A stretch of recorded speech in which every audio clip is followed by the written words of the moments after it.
I won the gladiator fight, but she said, you must impregnate 1,000 alien women. That day, I feared something worse than death for the first time. I feared losing my freedom, and that fear was about to become my reality.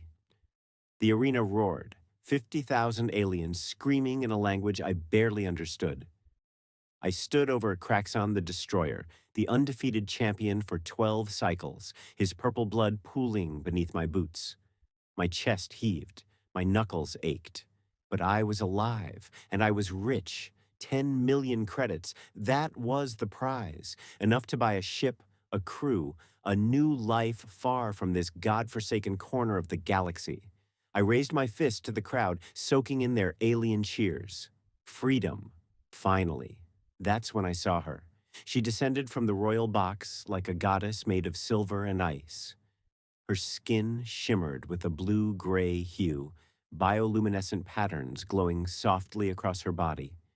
Her face was angular, almost predatory, with sharp-pointed ears that gave her an elegant, otherworldly appearance. The crowd fell silent. Every alien in that stadium dropped to their knees. I didn't kneel. I was human. I knelt to no one.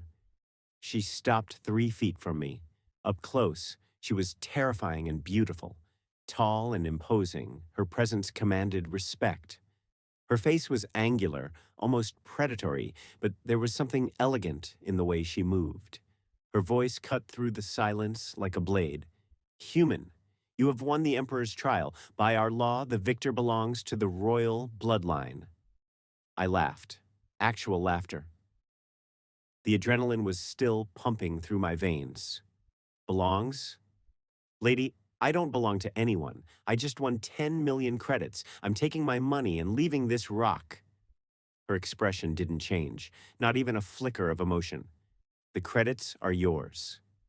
But so is the duty. I have purchased you, human. You are mine now.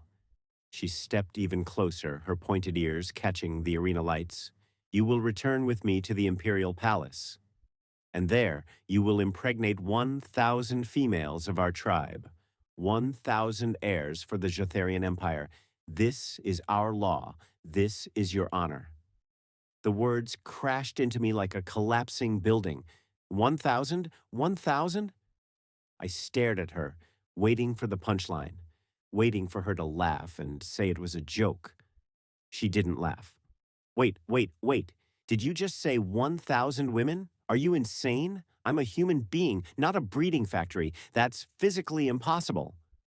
It is not impossible. Our medical technology will assist. You will be given enhancements, supplements, optimal conditions. You will fulfill your duty.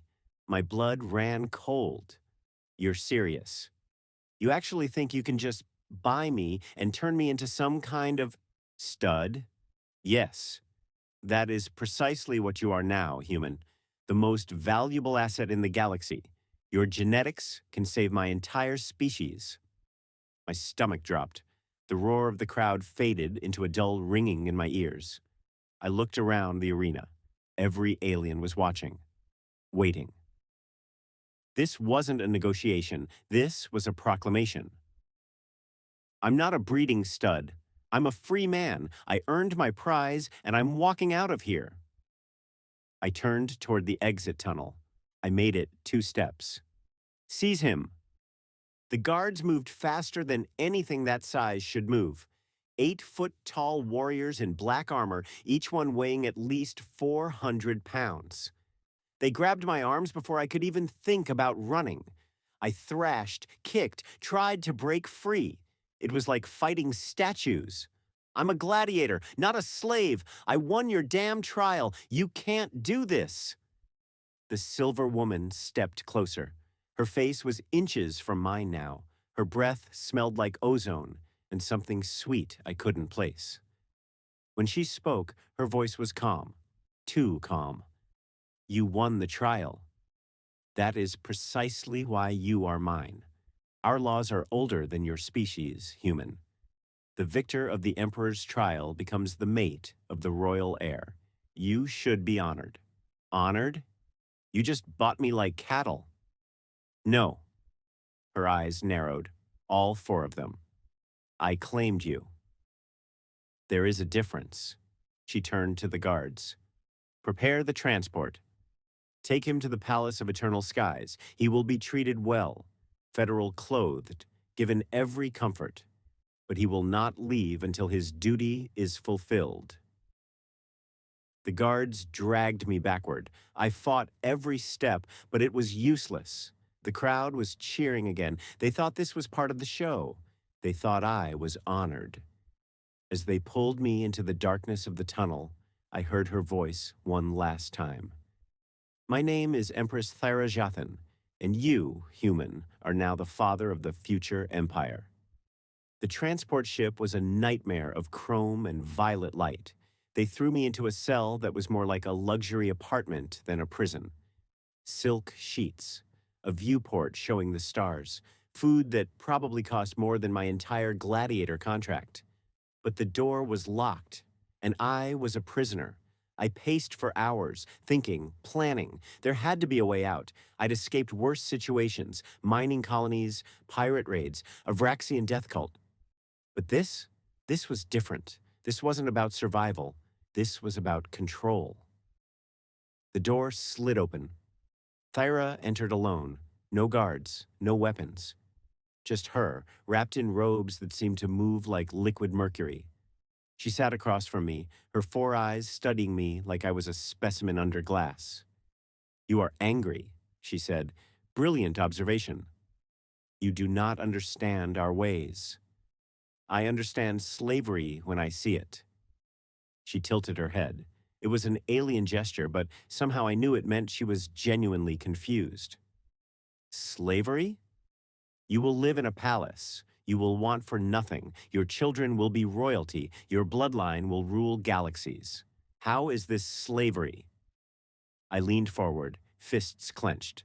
Because I don't have a choice. You didn't ask me. You claimed me. You decided my future without my permission. That's slavery, princess. I don't care how fancy the cage is. For the first time, something flickered in her eyes. Surprise, maybe? Or doubt. You truly do not want this honor? I want my freedom. I want my ship. I want my life back. She was silent for a long moment. Then she stood, her robes rippling like water. Our species is dying, human. We have millions of females, but only one male is born for every 1,000 females.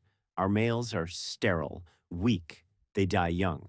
We have searched the galaxy for a compatible species, and we found you, humanity. Your genetics are a miracle to us. Her voice cracked, just slightly. But I heard it. I am the last heir of the Jatharian bloodline. If I do not produce a son, our empire falls. Billions will die in the civil wars that follow.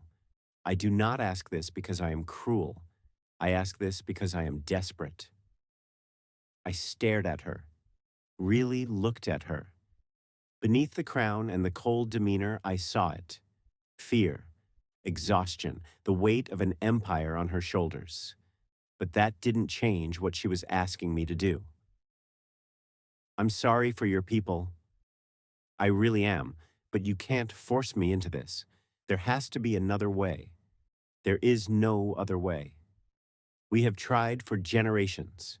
You are the first human we have successfully captured who survived the trial. Captured. You said captured. Her silence was all the answer I needed. How many others? I asked quietly. 17. Over the past decade. They all failed the trials. They died. My blood went cold. You've been hunting humans, forcing them into gladiator fights, killing them. We gave them a chance to win their freedom. You gave them a chance to die for your entertainment. She stepped closer. Her voice was no longer calm. It was sharp, commanding. And you survived. You won. That makes you worthy. That makes you mine. I shot to my feet. I'm not yours. I'm not anyone's. You want heirs? Find a volunteer. There are billions of humans in the galaxy. Offer them wealth, power, whatever. But you don't get to force me. I already have you. Then you'll have to keep me in chains, because I will never willingly give you what you want." Her face hardened. The softness, the vulnerability, it all vanished in an instant. She was the empress again, cold, absolute. "Very well. If you will not cooperate, you will remain here. Comfortable, but confined. Perhaps in time you will see reason." She turned to leave. "And if I don't?" I called after her. She paused at the doorway. "Then you will spend the rest of your life in this room, alone, while my empire crumbles, and your freedom, human, will be nothing but a memory." The door sealed shut behind her. I was alone. Days passed, maybe weeks. Time blurred in that floating prison. They fed me. They gave me everything I needed to survive. But I was going insane. The walls were closing in. The stars outside the viewport mocked me. So close. So unreachable. I tried everything. Hacking the door panel, breaking the viewport, faking illness. Nothing worked. The ship's AI anticipated every move. It was like fighting a ghost. On what I think was day 19, the door opened again. But it wasn't Thera. It was a man, human. Late 50s, graying hair, wearing clothes that looked like a mix between a lab coat and royal robes. He smiled at me like we were old friends. Marcus Cole, the undefeated gladiator, the man who killed Kraxon with his bare hands. "I've been wanting to meet you." I didn't move from the bed. "Who are you?" "Dr. Samuel Chen. I'm the Imperial geneticist, also the only other human on this ship." That got my attention. "You work for them?" "I work with them." "There's a difference." He sat down across from me, completely at ease. "I know what you're thinking. Traitor, collaborator, sellout. But hear me out. I've been studying the Jatharian crisis for 8 years. They're not lying, Marcus. They're dying. And not just them. 6 other species in this sector are facing the same genetic collapse. That's not my problem. It will be. Because when the Jatharians fall, the power vacuum will trigger a war that'll consume half the galaxy, including Earth. I laughed bitterly. "So your pitch is save the aliens to save humanity? Become a breeding slave for the greater good?" "My pitch is that you have leverage, more than you realize." I sat up straighter. "What do you mean?" Chen leaned in, lowering his voice. "The era is desperate. The emperor, her father, is dying. Without a male heir, the noble houses will tear the empire apart. She needs you. But here's the thing. She's also falling apart. She's been groomed her entire life to sacrifice everything for duty. She's never made a choice for herself, never felt what it's like to want something just because she wants it." "Where are you going with this?" "You have 3 options, Marcus. 1. You stay stubborn, rot in this room and watch the galaxy burn. 2. You give in, father her children, and spend your life resenting every moment.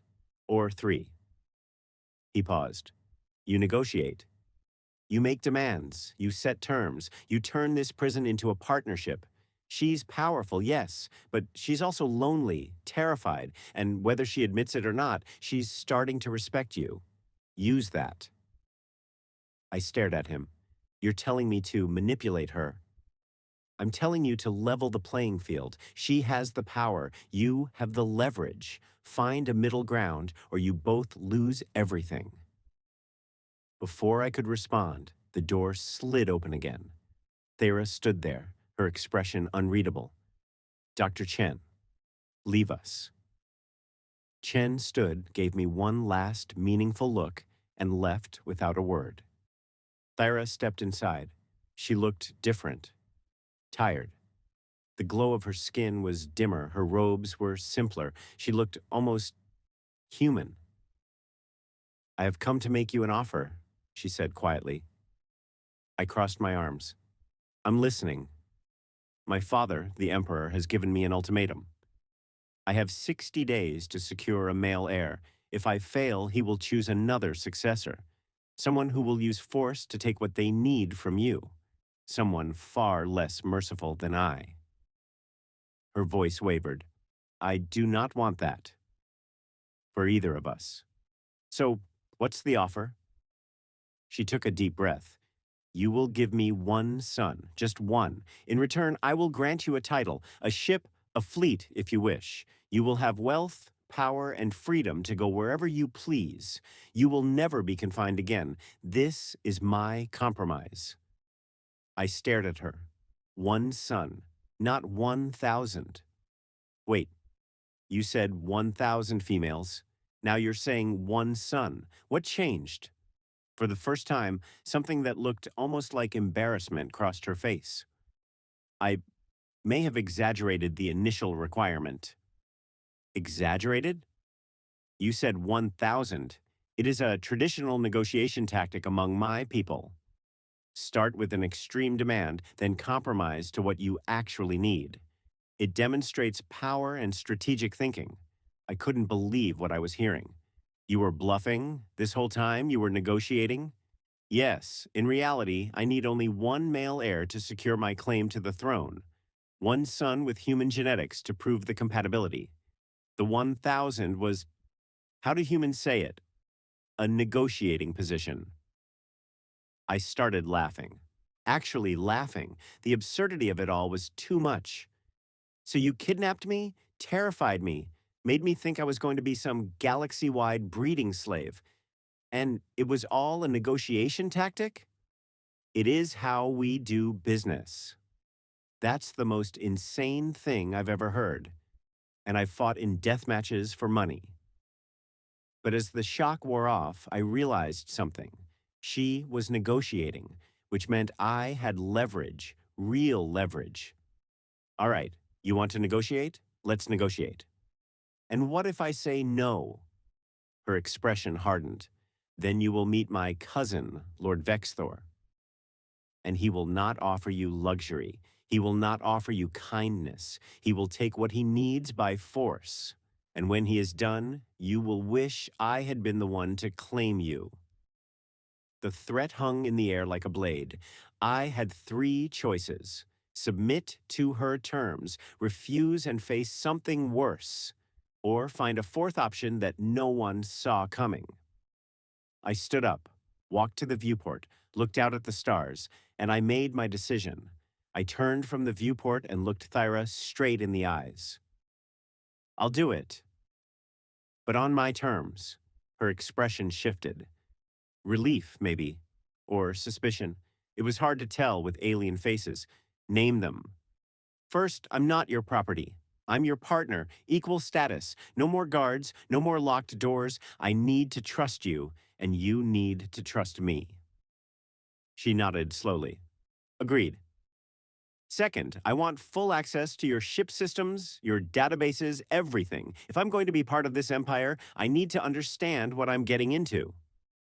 Her eyes narrowed. "That is a security risk. That's called trust.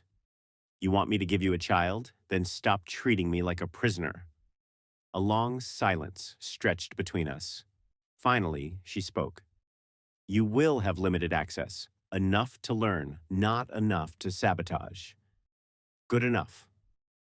And third. I stepped closer to her, close enough to see the bioluminescent patterns on her blue-gray skin pulse with what I now recognized as stress. "You teach me about your people, your culture, your struggles. I'm not going into this blind. If I'm going to father the future of your empire, I need to understand what kind of world I'm bringing a child into." Something changed in her face. The hardness cracked just a little. "You actually care." "I'm not a monster, Thera. I just refuse to be a slave. There's a difference." She extended her hand. It had 6 fingers, each tipped with a claw that could tear through steel. But when I took it, her grip was gentle. "Then we have an agreement, Marcus Cole. You will give me one son, and in return, you will have your freedom and your fortune." I shook her hand. One son. Then I'm gone. Then you are gone.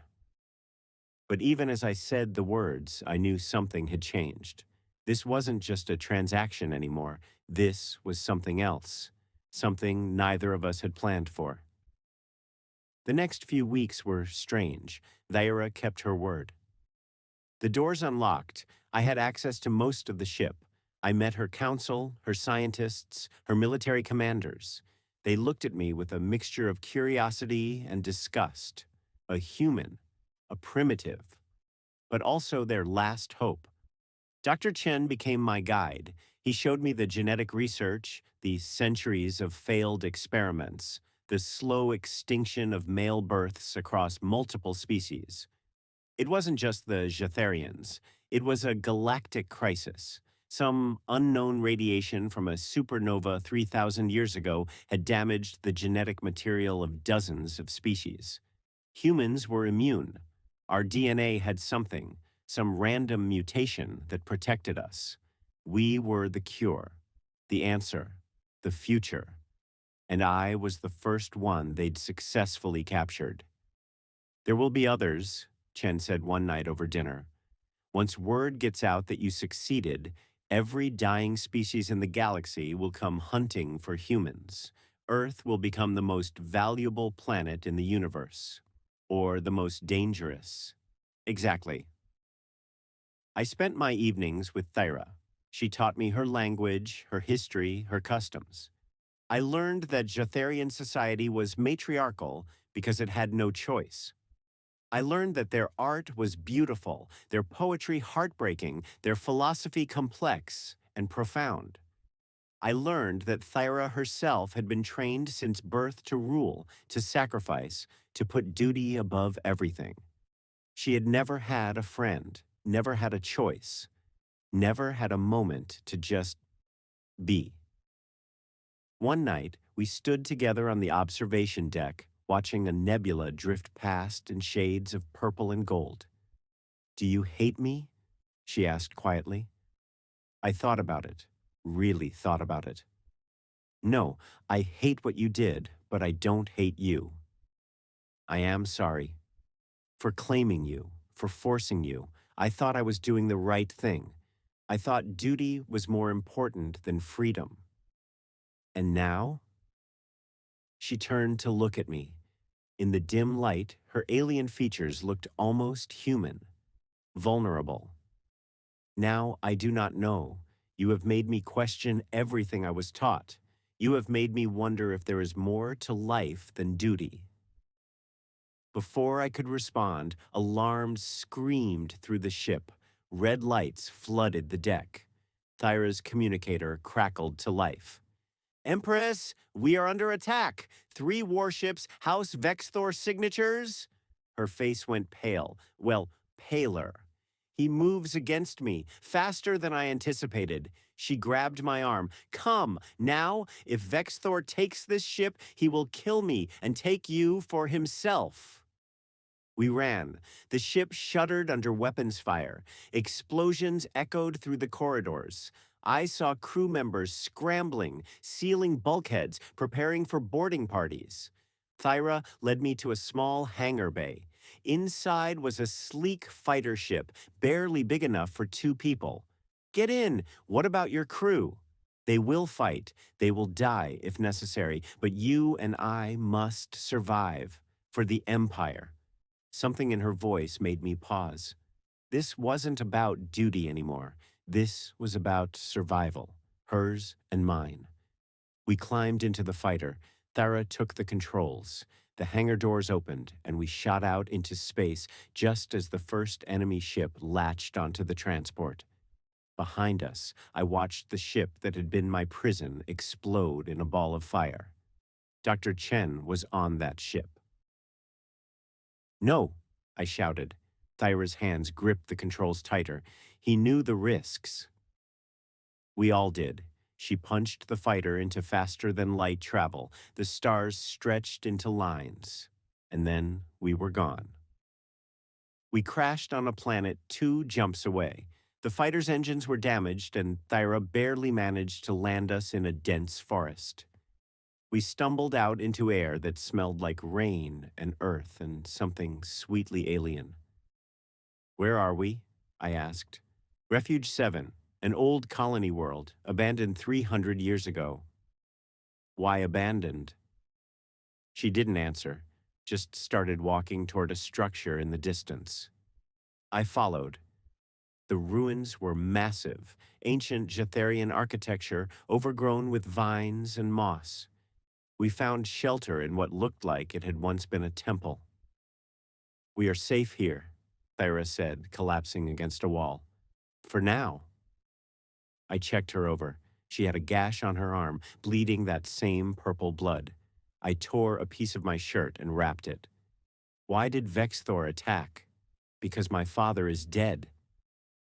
The words hit me like a physical blow. "What?"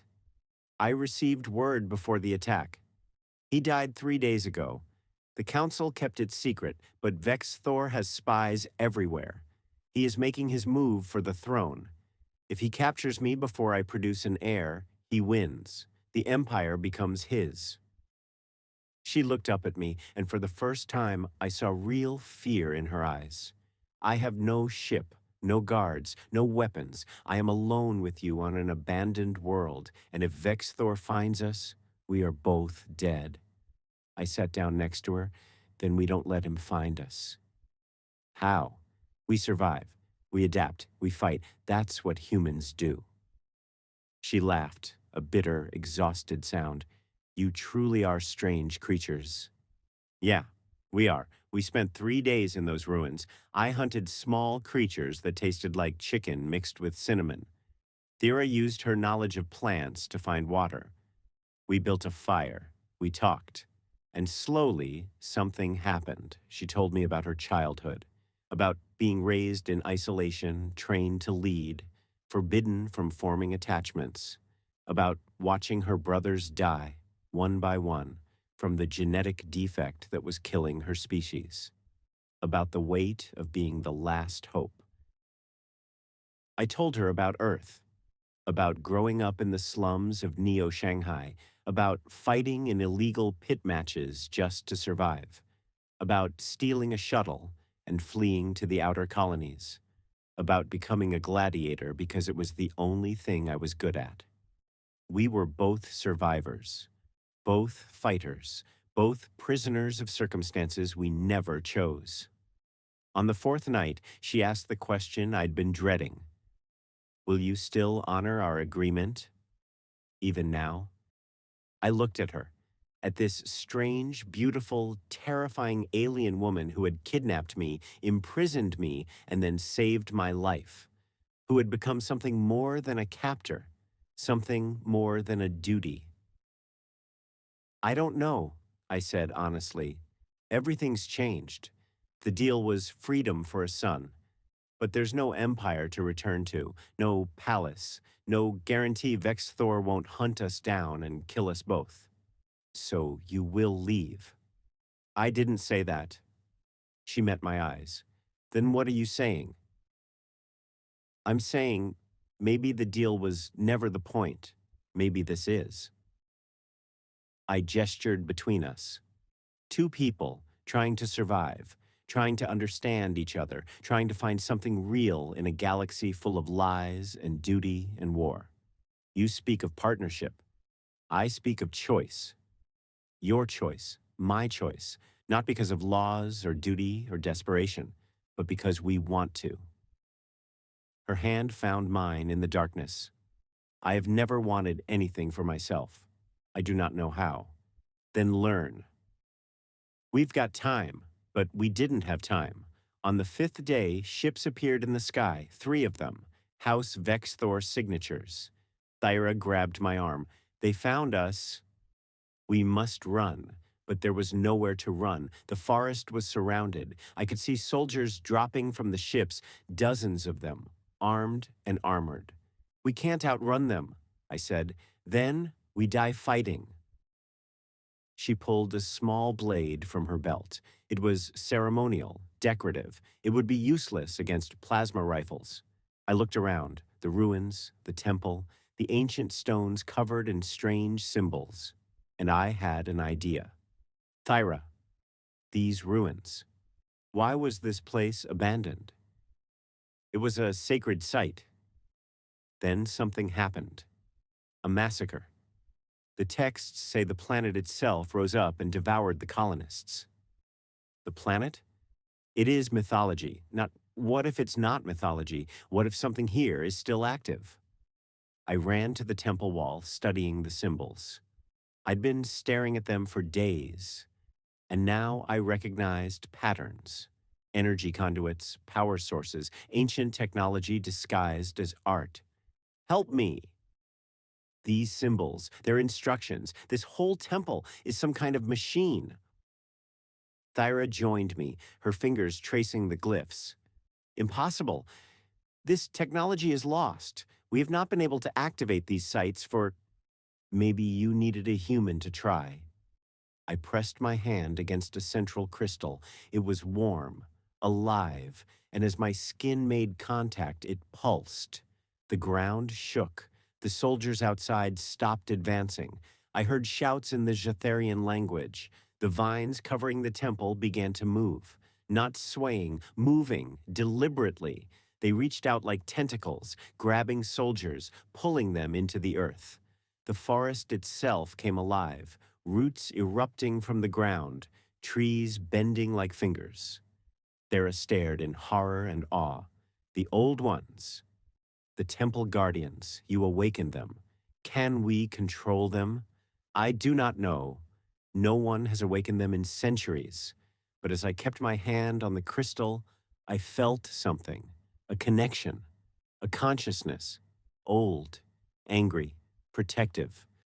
The guardians recognized us as sanctuary seekers and the soldiers as invaders.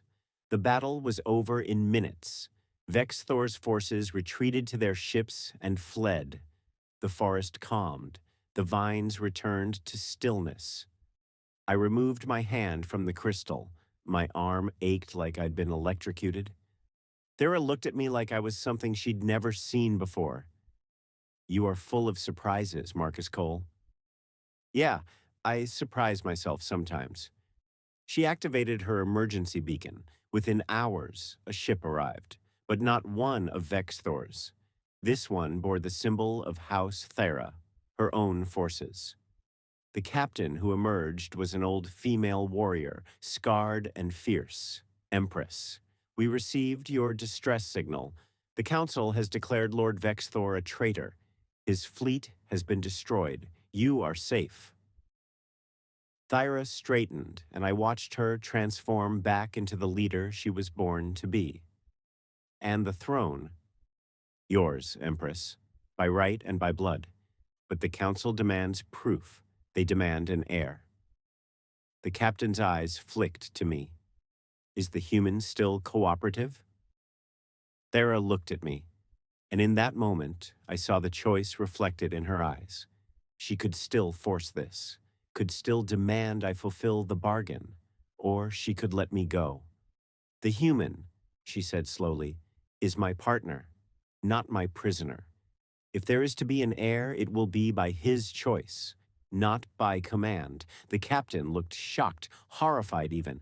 But Empress, the law will change. I am Empress now, and I say no one will be claimed against their will, not in my empire. She turned to me. Marcus Cole, you have fulfilled your part of our bargain. You kept me alive. You saved me from Vexthor. You have earned your freedom. She gestured to the ship. There is a shuttle waiting. It will take you anywhere in the galaxy. You have your fortune, your title, and your life. You are free to go. This was it. The moment I'd been fighting for since the arena. Freedom. Real freedom. I looked at the shuttle, then at Thyra, then at the stars beyond, and I made my choice. I'm staying. The captain's jaw dropped. Thyra's eyes widened. Marcus, you do not have to... I know. That's why I'm staying. Not because of a deal. Not because of duty. Because I want to. I stepped closer to her. You changed the law for me. You gave me the choice you never had. That means something. You mean something. I took her hand. So yeah, I'll give you your heir. Not because your empire demands it, but because I choose you. Her eyes, shimmering with emotion, glistened with something I'd never seen before. Tears. You would truly choose this? Choose me? I would. I do. She pulled me close. For a moment, we just stood there, two lost souls who'd found something neither of us expected. Home. 6 months later, I stood in the Imperial Medical Bay holding a squirming, blue-gray skinned infant with my eyes and Thyra's pointed ears. Half human, half Jathirian. The future of the Empire. My son. Thyra lay exhausted in the medical pod, but she was smiling. Really smiling. He is beautiful, she whispered. He's perfect. The doctors confirmed what we already knew. The birth was successful, the genetic compatibility was stable, and more importantly, this child would be able to reproduce. The genetic curse was broken. Word spread across the galaxy within days. Humanity, the answer to extinction. Earth, the most precious world in the universe. Thyra issued a galaxy-wide decree. No human would be taken by force. Any species seeking genetic salvation would need to negotiate. Trade. Form alliances. Respect humanity as equals. It wasn't perfect. There were still those who would hunt humans like I'd been hunted. But it was a start. As for me, I became the Imperial Consort, the human who changed everything. I had my freedom, my family, and a galaxy that suddenly saw humanity not as primitives, but as saviors. And every night, I'd look at my son and think about the choice I'd made, the choice Thyra had given me. Because in the end, that's what mattered. Not duty, not destiny, not even survival. Choice. The choice to be free, the choice to stay, the choice to love. And in a galaxy full of empires and wars and dying civilizations, that choice made all the difference.